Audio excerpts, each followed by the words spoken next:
여러분, 엔게디 광야의 동굴 안, 지금 이 동굴 안에서 벌어지는 이 일들, 다윗이 계획한 것입니까? 혹시 사울이 큰 실수를 범한 것입니까? 그런 게 아니죠. 그러나 어느덧 쫓고 쫓기는 자의 위치가 바뀌어져 있고요. 그 생사 여탈권의 칼이 어느 순간 다윗의 손에 쥐어져 있습니다. 누가 계획하신 거예요? 예. 그래서 우리는 히스토리, 뭐예요? 역사죠. 근데 이 히스토리를 성도는 어떻게 이해해요? 인간의 역사? 아니죠. His story. 인간의 역사, 그 밑에 거대한 물줄기가 흘러가고 있어요. 하나님의 역사. 여러분, 인생의 삶 속에는요, 이렇게 하나님의 역사가 깃들 수 있다는 것이지요. 그걸 믿는 자가 성도입니다. 그러나 우리가 힘든 건 뭐예요? 내 바램대로, 내가 원하는 때에 그 일은 일어난다, 일어나지 않는다? 일어나지 않는다. 하나님의 역사는 언제나 하나님의 때에 하나님의 뜻으로 성취되지요.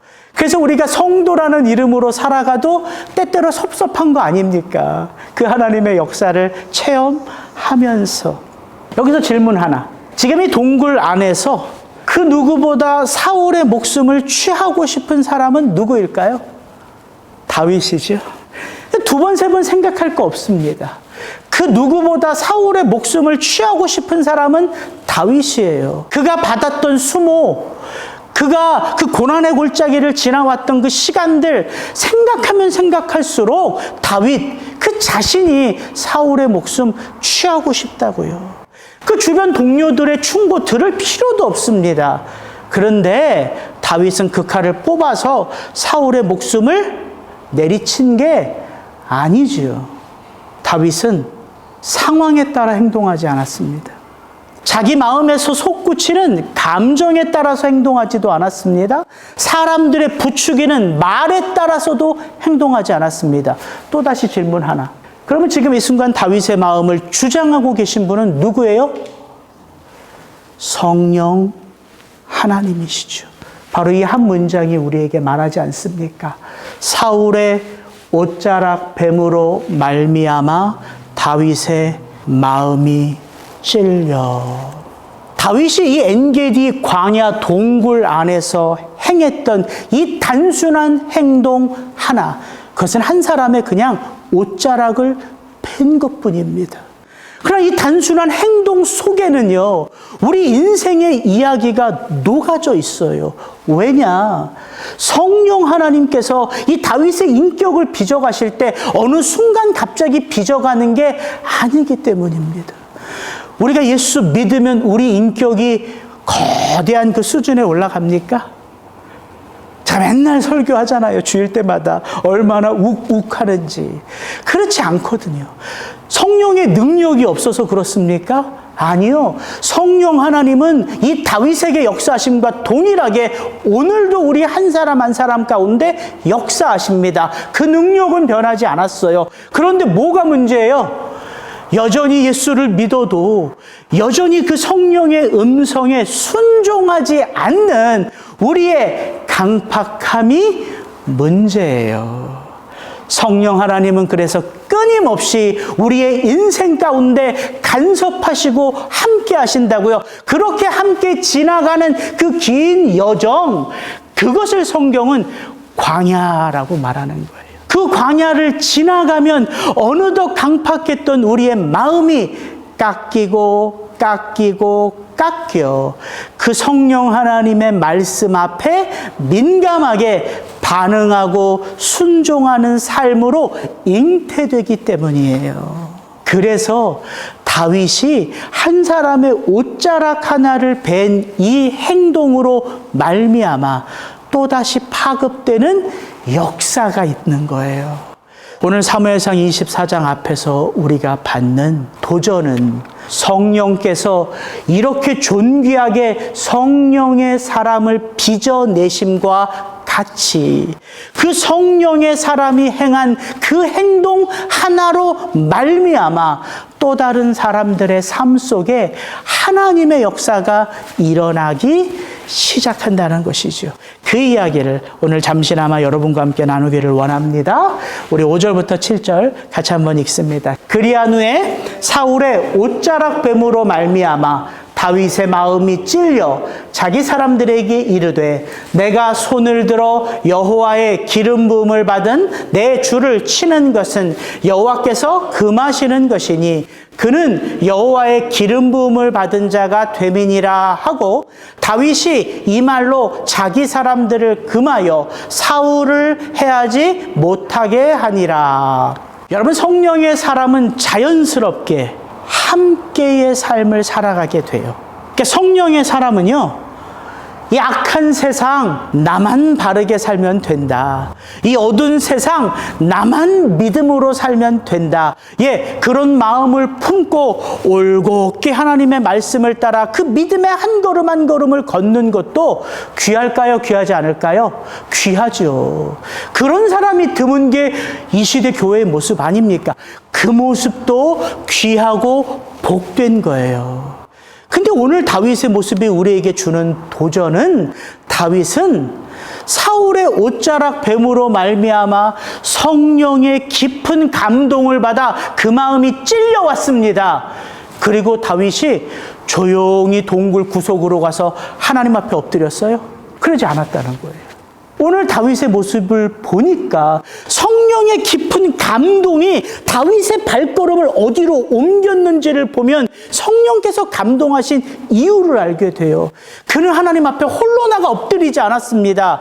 잘 보십시오. 다윗의 마음이 찔려 그가 누구 앞에 나아갔습니까? 자기 사람들 앞으로 나아갔어요. 다윗의 마음이 찔려 그가 그 마음의 성령의 감동하심을 받고 그 입술을 열어 누구에게 말하기 시작합니까?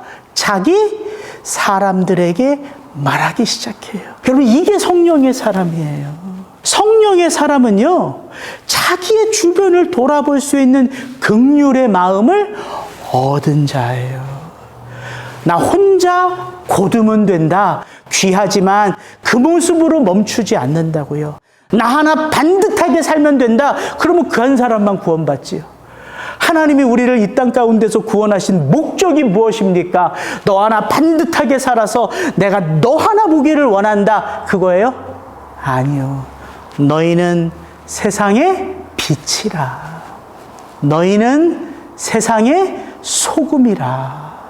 여러분, 이게 복음의 역사 안에서 잉태된 구원의 삶이라고요.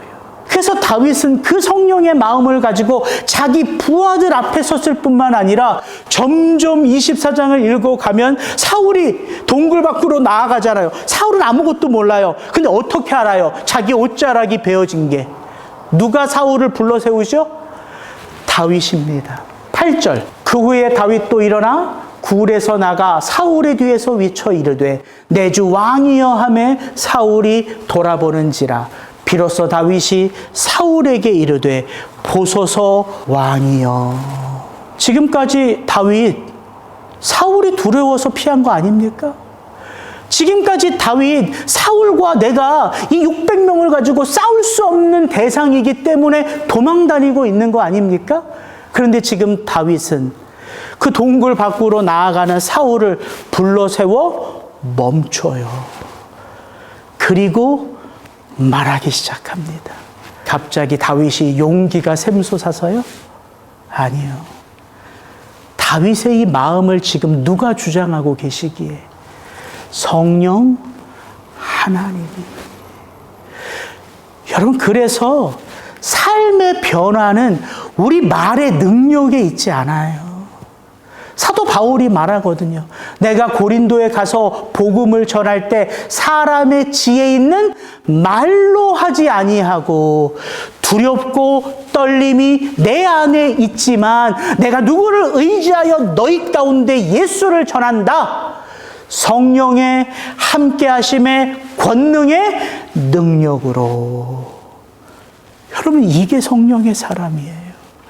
성령의 지배를 받는다는 것, 성령의 다스림을 받는다는 것, 이전에는 하지 못했던 일들 앞에 내가 나아가 설 수 있는 거예요.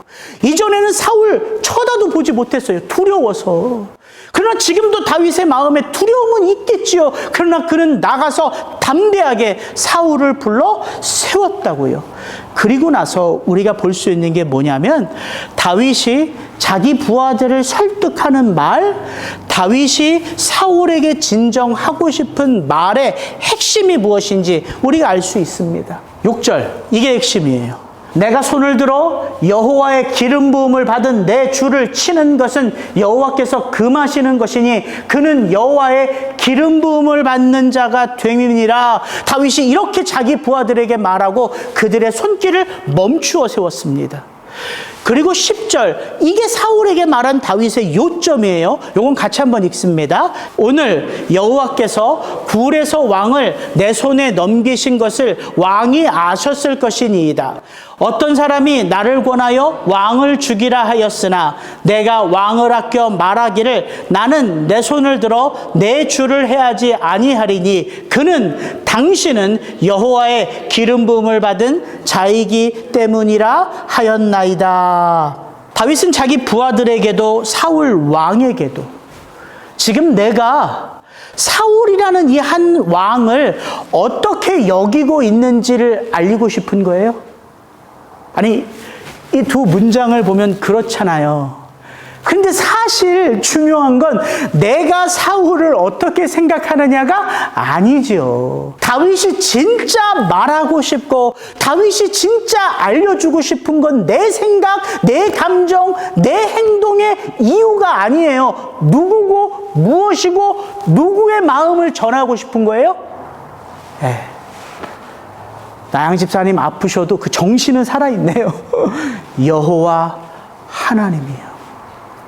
내가 사울왕을 이렇게 아낍니다, 이 말하고 싶은 게 아니라 누가 하나님께서 누구를, 사울을 기름 부으신 왕으로 여전히 여기고 있다.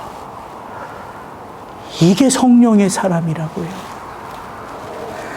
우리는 자꾸 성령의 사람인 걸 알면서도 우리의 말, 우리의 행동, 겉으로 보면 누군가를 섬기고 싶고 누군가를 돕고 싶고 누군가를 내 안에 품고 싶은 거는 맞는 것 같아요.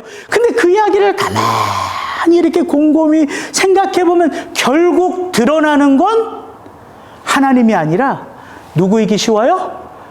네, 나이기 쉬워요. 저만 그런가요? 우리 와이프가 항상 하고 한 것 좀 그만 좀 드러내 맨날 그래요. 그 마음 저 깊은 곳에는 결국 누가 드러나고 싶어요? 내가 드러나고 싶고 내가 인정받고 싶고 내가 칭찬받고 싶은 마음이 우리 가운데 여전히 있다고요. 그런데 그걸 누구도 안다? 사랑을 받고 긍휼을 받고 섬김을 받는 그 대상들도 알 수 있다. 왜? 우리가 다 영적인 존재이기에. 그게 무서운 거예요. 그래서 이 사람이 지금 나를 정말 사랑으로 돕는 것인가 아니면 돕는 척하는 것인가 조금만 시간이 지나면 압니다. 그래서 위선은 결코 사람을 바꿀 수가 없어요. 왜 하나님께서 택하신 성도 한 영혼 한 영혼을 구원하며 그 험난한 광야의 과정을 왜 함께 지나가세요? 거기를 지나가야지만 하나님이 어떤 분이신지를 참되게 알 수 있고 나라는 존재가 그 하나님 앞에 어떻게 역임을 받는지를 온전히 체험할 수 있기 때문이에요. 그래서 그 광야를 지나야지만 어설픈 동정, 어설픈 사랑, 어설픈 은혜 그거 다 사라집니다. 그래서 인격이 다듬어지기가 어려운 거예요. 그래서 또 넘어지고 또 넘어지는 거예요. 넘어질 때마다 얼마나 씁쓸합니까?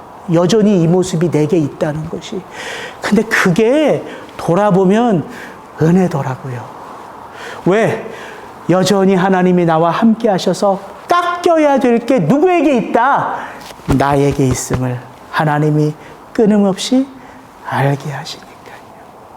그래서 여러분, 이 광야의 동굴 안에서 다윗에게서 나타나는 행동은요, 다윗이 그 긴 광야 여정을 지나가며 그의 마음속에, 그의 삶 속에 지금 무엇이 남아있는지가 드러나는 거예요.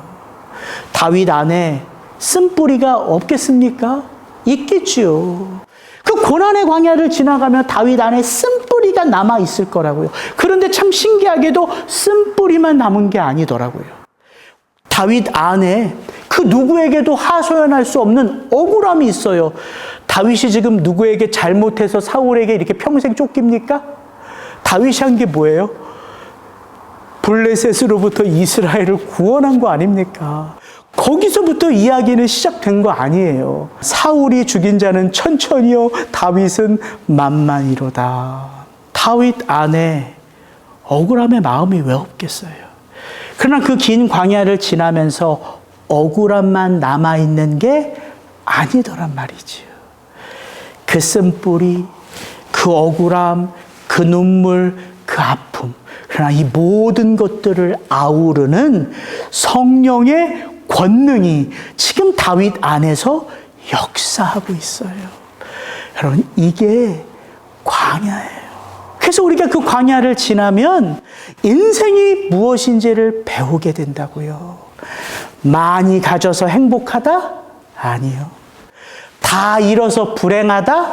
아니요. 내게 누가 있으면 행복한지 알아요? 여호와 하나님. 이게 광야 여정이에요. 그래서 그 광야 여정을 지나가며 점점 성도는요, 여호와 한 분이 내 인생의 유일한 복이요 능력임을 알게 되는 거예요. 그래서 그 한 행동 속에요, 파급 효과가 나타나는 거예요. 그래서 그 사람의 행동 속에서요, 하나님의 냄새를 맡을 수 있는 거예요. 누구도. 다윗의 부하들도. 다윗의 부하들이 누구보다 다윗을 알아요. 가장 억울한 자가 다윗인 줄 알아요. 당연히 그들도 다윗이 그 칼을 뽑으면 누구의 목을 벨 줄 알고 있었어요? 사울의 목을 벨 줄 알고 있었죠. 그러나 다윗의 행동은 전혀 달랐다고요. 다윗의 부하들이 다윗의 행동으로 말미암아 그의 말을 귀담아 듣기 시작하죠. 아, 인생이란 누구를 쫓아 살아야 하는지, 지금 내가 누구인지, 다윗의 부하들 뿐만 아니라 누구도 그걸 생각하기 시작해요. 사울 자신도. 왜? 다윗이 말하거든요. 당신이 여호와의 기름 부은 왕이기 때문에.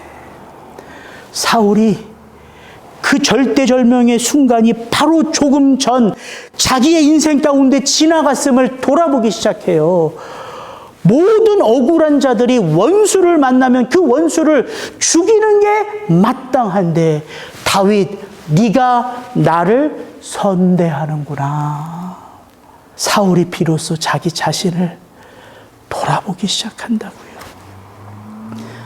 여러분, 우리가 지금 이 고난의 광야 길을 지나가며 이리 깎이고 저리 깎이고 이리 패이고 저리 패이는 이유는 하나님이 나를 힘들게 하고 하나님이 나의 마음 심령 속에 쓴뿌리와 억울함을 가득하게 하는구나가 아니라, 나의 삶 하나 속에, 나의 말 한마디 속에 이제 누가 드러나고 누가 증거되기를 원하시는 하나님의 역사가 일어나는 거예요. 여호와 하나님 한 분.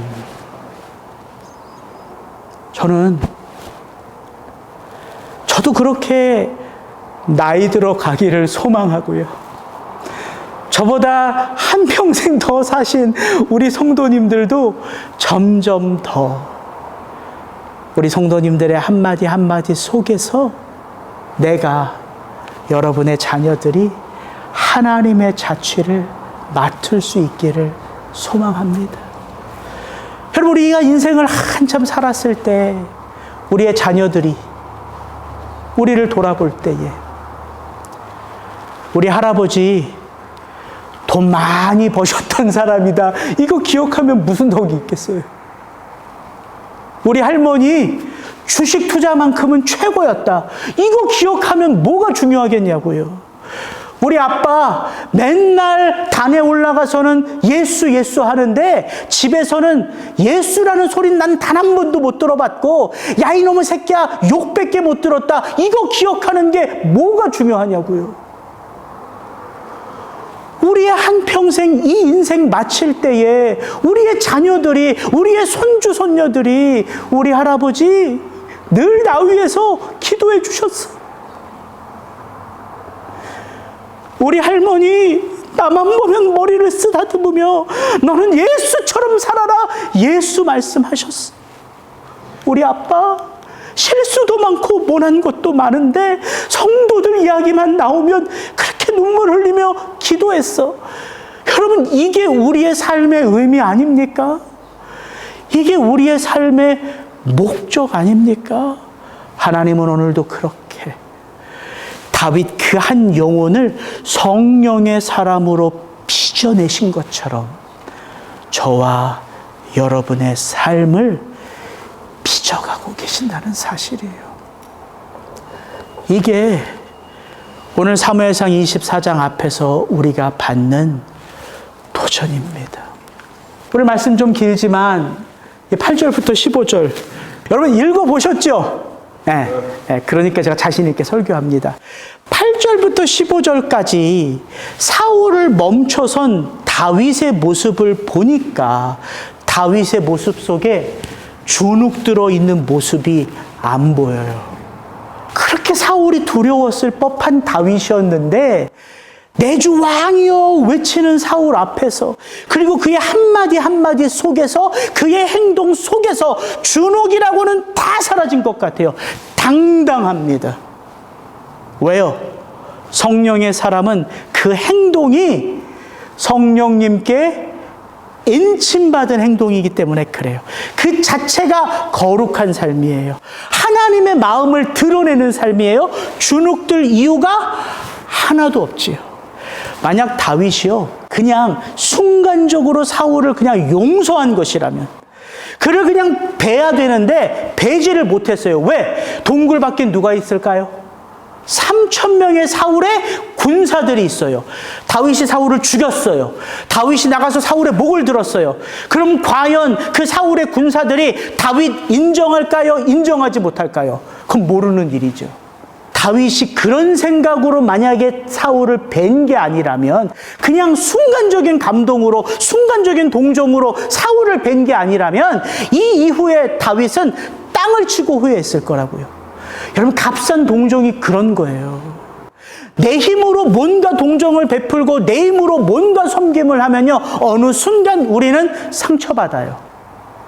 우리는 상처받아요. 그러나 다윗은 이후에도요, 사울을 죽일 똑같은 장면을 만나는데 또 사울을 용서하지요. 다윗의 힘으로 한 게 아니란 말이에요.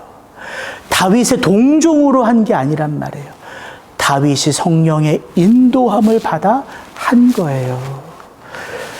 8절부터 15절을 보면 다윗이요 주눅들지 않았지만 또한 거만하지도 않아요. 정말 사울을요 기름 부은 왕으로 여겨요. 그 앞에 엎드리고요, 내 주 왕이여, 이스라엘의 왕이여, 더 나아가서 이런 말도 해요. 내 아버지여. 다윗이 지금 사울을 아버지라 부를 만한 상황은 아니잖아요, 지금. 근데 그렇게 부른다고요. 하나님이 정말 사울을 어떻게 여겨주시는지 다윗은 온 마음으로 다 쏟아냅니다. 그런데 오늘 본문을 보면서 다윗 안에 사울을 향한 하나님의 마음을 전하는 마음도 있지만 또한 다윗의 마음에 여전히 무엇도 있음이 드러나요? 두려움도 있고요, 억울함도 있고요, 상처가 있음이 드러나요. 12절. 여호와께서는 나와 왕 사이를 판단하사 여호와께서 나를 위하여 왕에게 보복하시려니와 내 손으로는 왕을 해하지 않겠나이다. 15절 그런즉 여호와께서 재판장이 되어 나와 왕 사이에 심판하사 나의 사정을 살펴 억울함을 풀어주시고 나를 왕의 손에서 건지시기를 원하나이다 한지라. 다윗 안에 여전히 뭐가 있어요? 사울에 대한 두려움도 있고요.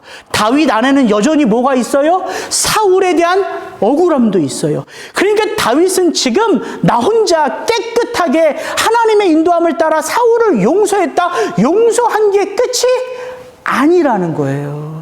여전히 두려움이 있고 여전히 억울함이 있어요. 그러니까 다윗은 뭘 한 거예요? 지금 이 순간 사울을 여호와 하나님께 맡겨드리는 거예요. 그러니까 우리가 진정 이 땅에서 해야 할 것은 용서이기 전에 하나님께 모든 영혼들을 맡겨드리는 거예요. 이게 성령의 사람이라고요. 근데 이 다윗의 모습을 다윗은 그의 시편 가운데 정확하게 노래해요. 다윗이 광야를 지나가면서 지은 많은 시편들이 있습니다.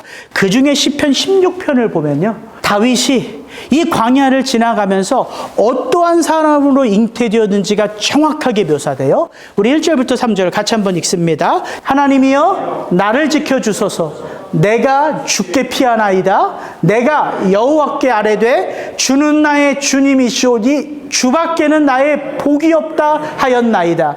땅에 있는 성도들은 존귀한 자들이니 나의 모든 즐거움이 그들에게 있도다. 이 1절부터 3절이요 기가 막혀요. 다윗의 광야 여정을 압축해서 표현한 것 같아요. 다윗은 이 광야에 굴이 나의 피난처라 말하지 않습니다. 이 광야를 전전하며 다윗의 피난처는 굴이 아니에요. 누구예요? 여호와 하나님이에요.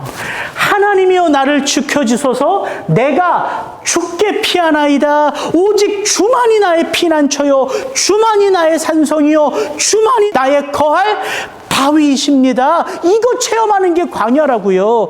그렇게 여호와의 날개 품 안에 들어가니까 다윗이 뭘 체험해요? 비로소 나의 복은 무엇이다? 생명을 지킨 게 복이다. 많은 부하들을 얻은 게 복이다. 아니요. 누구만이 나의 참 복이다? 여호와만이 나의 참 복입니다. 다윗이 광야에서 인생을 배운다니까요. 근데 3절은 기가 막혀요. 여호와가 나의 복임을 깨달은 다윗의 시선이 어디를 향해요? 어디를 향해요?